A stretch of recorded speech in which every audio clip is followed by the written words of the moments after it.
चलिए आज आप लोगों को गोवा के पंजिम शहर की गलियों में लेके चलते हैं, पर चलने से पहले सब्सक्राइब ज़रूर कर लीजिएगा। पंजिम के बारे में तो आप लोगों ने सुना ही होगा। मंडोगी नदी के किनारे बसा पंजिम शहर अपनी खूबसूरत इमारत, चर्च, कसीनो और बीच के वजह से विश्व प्रसिद्ध है। आप अगर नॉर्थ गोवा जा रहे हो और पंजिम की इन खूबसूरत गलियों का सफ़र नहीं किया तो आपका गोवा का टूर इनकम्प्लीट होगा।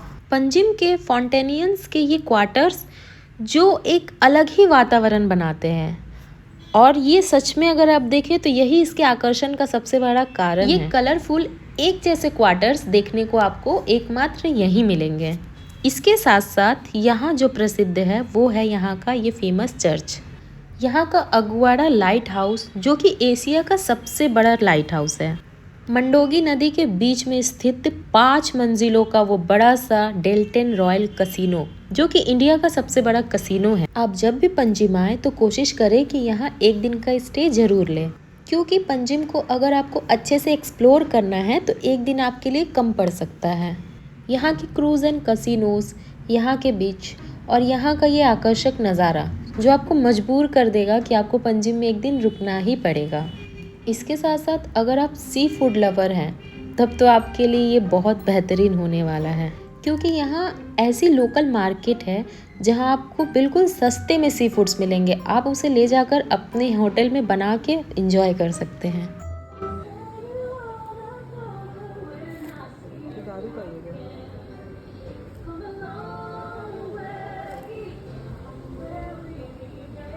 इन रेस्टोरेंट्स का फेमस डिश ज़रूर ट्राई कीजिएगा, आपको बहुत अच्छा लगेगा। अब हम जा रहे हैं गोवा के सबसे फेमस बीच। गोवा विजिट करने वाले मैक्सिमम लोग तो बागा बीच जरूर आते हैं। अगर आप प्लान कर रहे हैं गोवा में नाइट आउट का या फिर कैंडल लाइट डिनर का तो हाँ, बागा बीच आपके लिए परफेक्ट चॉइस है। अगर आप वाटर एक्टिविटीज़ करने का प्लान कर रहे हैं तो आप ऑनलाइन बुकिंग ना करके डायरेक्ट बागा बीच आएँ, क्योंकि यहाँ आपको सारे पैकेज अच्छे से समझ में आएंगे। वाटर एक्टिविटीज़ के लिए ये लोग आपको दूर एक आइलैंड पे लेके जाएंगे, और ये ट्रिप मैं अपनी ज़िंदगी में कभी नहीं भूल सकती हूँ, क्योंकि मुझे तो लगा था कि ये दिन मेरा आखिरी दिन है, बस अब गए हम इस दुनिया से। और सिर्फ मैं नहीं बल्कि बोट के सारे लोग बहुत ज़्यादा डरे हुए थे। हमारे साथ हादसा ही कुछ ऐसा हो गया था। देखिए, शुरू में थोड़ा डर तो लगता है और सबको ही लग रहा था, लेकिन सब इंजॉय कर रहे थे क्योंकि वो डर कोई बड़ी बात नहीं थी। ये जो आकर्षक दृश्य था ये हमारे डर को कम कर दे रहा था। और फिलहाल इस बोट में बैठे सारे लोग हमारा एक टीम थे। आप जब भी बुकिंग करवाएंगे तो उसके नेक्स्ट डे एजेंट आपको जो लोकेशन देगा, आपको उस लोकेशन पे पहुंचना है। वहाँ बोट आपका वेट कर रही होती है, और फिर जैसे ही सारे मेंबर्स आ जाते हैं पूरे टीम को लेकर वो उस आइलैंड पे जाती है। इस सफ़र के दौरान आपको समुद्र में बहुत सारी चीज़ें देखने को मिलेंगी, जैसे कि डॉल्फिन। यहाँ हमें डॉल्फिन भी देखने को मिला था। पूरे बोट के लोग इंजॉयमेंट के साथ सफ़र कर रहे थे। आज का हमारा दिन ऐसे ही बीतने वाला था। मेरे लिए ये सब कुछ नया और बहुत एक्साइटमेंट से भरा हुआ था।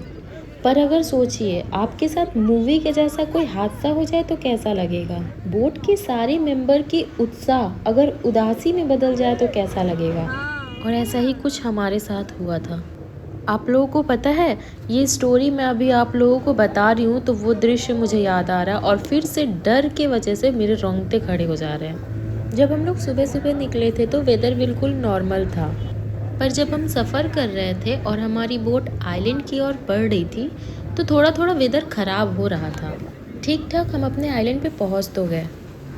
यहाँ पर हमारे जैसे और भी 10-15 बोट आए हुए थे।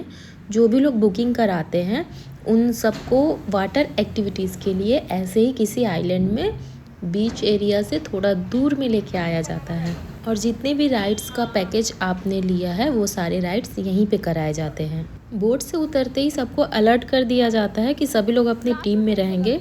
अगर यहाँ कोई भी छूट जाता है तो उसका जिम्मेवार वो लोग नहीं होंगे, क्योंकि इतने सारे बोट्स होते हैं तो किसी को भी डाउट हो सकता है कि पता नहीं हमारा कौन सा है। इसीलिए यहाँ पर मेनली टीम में रहने को कहा जाता है। और वैसे यहाँ पर जो जैकेट हम पहने उसका कलर भी थोड़ा डिफरेंट होता है, इससे भी एक समझ में आता है कि हमारा टीम कौन सा है। फिलहाल सब लोग तो बहुत ज़्यादा एक्साइटेड थे कि फाइनली वो टाइम आ गया जब सारी राइडिंग करेंगे हम लोग। तो हम भी अपने टीम के पास जा रहे थे। हमारे सारे टीम के मेंबर्स जहाँ थे, फाइनली हमारी एक्टिविटी वहीं से शुरू होने वाली थी। 4-5 राइडिंग कुछ यहाँ पे होते हैं। और स्कूबा ड्राइविंग के लिए आपको वो यहाँ नहीं होगा, वो फिर से बीच में लेके जाएंगे। बीच जहाँ पर थोड़ा सा डीप होता है वहाँ करवाएंगे, और पैरा जंपिंग भी वहीं होती है। यहाँ पर 1 बाय 1 सबको ये राइडिंग कराई जाएगी, पर मैं तो डर गई थी दूर से ही देख के, और मैंने ना कह दिया था कि मुझे नहीं करना है कोई भी राइड। ये पहला था बनाना राइड, और ये देखिए एक्साइटमेंट के साथ ये लोग चढ़ गए हैं। बस शुरू ही होने वाला था इनका बनाना राइड। ये सब थोड़ा ख़तरनाक तो मुझे लगता है, ये पानी के बीच में ऐसे रिस्क लेना, आपको लेके जाएंगे राइड करवाएंगे, और वहीं कहीं बीच में अगर मैं गिर गई या फिर मुझे चोट लग गया तो मेरा क्या होगा।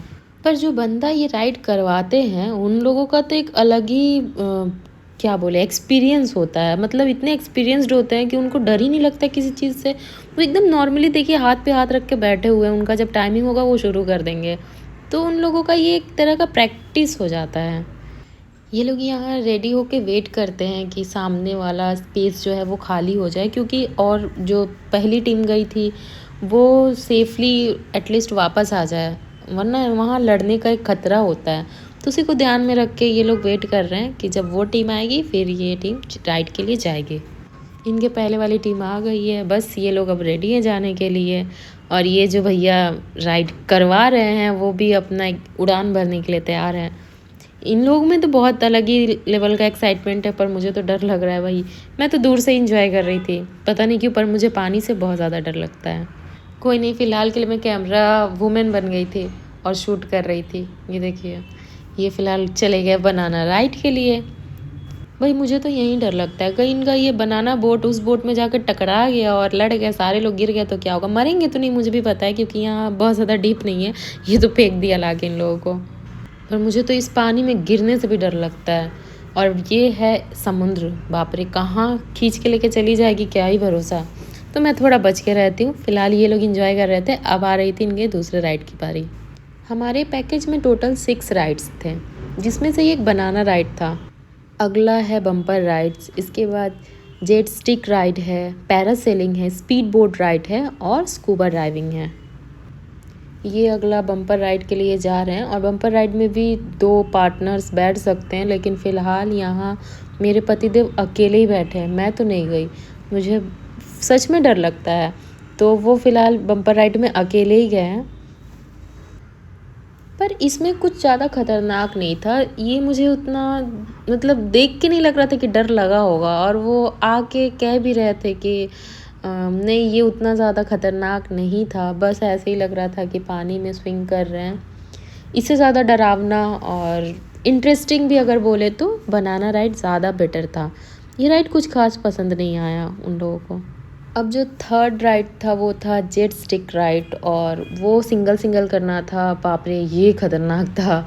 इसमें अचानक से आपको लेके जाएंगे और वो जो लहर आती है सागर के उसी में मूवमेंट होगी। तो ये डरावना था, सच में था, ये एक्साइटमेंट से भरा मुझे दिख रहा था। पर ओवरऑल अगर बोले तो मेरे हस्बैंड को सबसे अच्छा कुछ लगा तो वो कह रहे थे बनाना राइड ज़्यादा बेटर था। बस बोट को बीच में समुद्र के लेके गया, जहाँ ज़्यादा गहराई होती है वहाँ स्कूबा ड्राइविंग कराई जाती है, क्योंकि वहाँ गहराई होती है। और स्कूबा ड्राइविंग भी सबके बस की बात नहीं होती है, ये तो बाप रे, ये तो मैं कतई नहीं करने वाली हूँ। और फिर होगी पैरासेलिंग, लेकिन हमारी पैरासेलिंग नहीं हुई थी। क्यों नहीं हुई थी चलिए बता। जैसा कि मैंने आपको कहा था कि मौसम बहुत ख़राब था, और वापस जाते वक्त तो मौसम बहुत ज़्यादा खतरनाक हो गया था। इवन जो भैया बोट चला रहे थे वो खुद भी डर चुके थे, और हमारी बोट समुद्र के बीच में रुकी हुई थी।